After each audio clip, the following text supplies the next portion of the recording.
John from San Francisco, welcome to the Narrow Path. Thanks for calling. Okay, yes, I have a real issue with the way you generalize dispensationalism, and you throw it under the bus the way you have. Dispensationalism, let me ask you a question. Do you apply everything into the everything you find in the Bible to yourself and your own life? Everything that's applicable, certainly, yes. That means you're a dispensationalist. No, it does not. I used to be a dispensationalist. Because it means that you are deciding that some things pertain to you in your timeline and other things do not. That, by definition, is dispensationalism. No, that's not the definition of dispensationalism. It may be the definition you want to create for it. Throughout history, Christians have always believed there were different dispensations. For example, they made a distinction between the dispensation of the law and the dispensation of the gospel.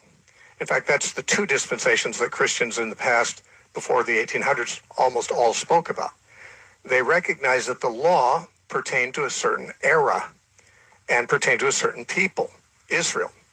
They also believed that the gospel applies to a new era. There's a new covenant, and the new covenant has different stipulations and so forth. So all Christians have believed that, but there weren't what we call dispensationalists until John Nelson Darby. His system, which certainly affirmed a lot more than what you're saying, is what is called dispensationalism. Now, if you simply say, I don't think we all have to live under the law in the present age, I'm with you. But that doesn't make you a dispensationalist. You'd have to say a lot more than that to be in that camp. If you simply if you only say that, then you say what all Christians have always said, but that's not dispensationalism. That's not the definition. Dispensationalism is incredibly important because it gives you a way of studying the Bible. And so when you make general statements about, disparaging dispensationalism the way you do, it's doing a great disservice. Well, you're right that dispensationalism provides its advocates with a means of studying the Bible, which means a filter through which to read it and to see the things that filter allows through. And there are other systems of theology other than dispensationalism that provide a way of reading the Bible too. But to disparage one person's way of reading the Bible and saying that's not the correct way is not doing damage to them, especially if the way they're doing it is the incorrect way. And like I said, I was a dispensational teacher myself for many years, probably most of a decade in my early ministry. I taught dispensationalism. I'm certainly familiar with it. I defended it. I believe I know all the arguments for it. I think I know all that the dispensationalists propose to be true. And I will say this. It was a means of studying the Bible. It was just one that I now consider to be an incorrect means. It made certain assumptions that the Bible does not warrant. And through those assumptions, it prevented me from seeing things that the Bible actually does say. So that's, I think... The statement you're using right there is very general. You just threw the entire thing out the window. I did, yes.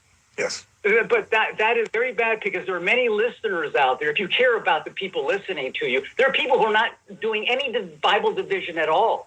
They don't know the first thing about it. Well, then they're not listening to me. And it's very dangerous because 2 Peter 3:16 says, as also in all his epistles, speaking in them of these things, in which are some things hard to be understood, which they that are unlearned and unstable wrest, as they do also the other scriptures, unto their own destruction.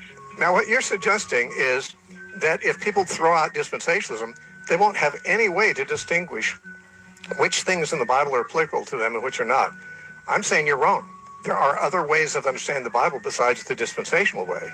And I don't know anybody in any theological system that says that everything in the Bible applies to us today. For example, the sacrificial system in the tabernacle.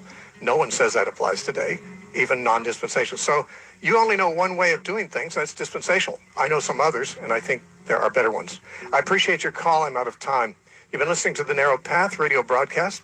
Our website is thenarrowpath.com.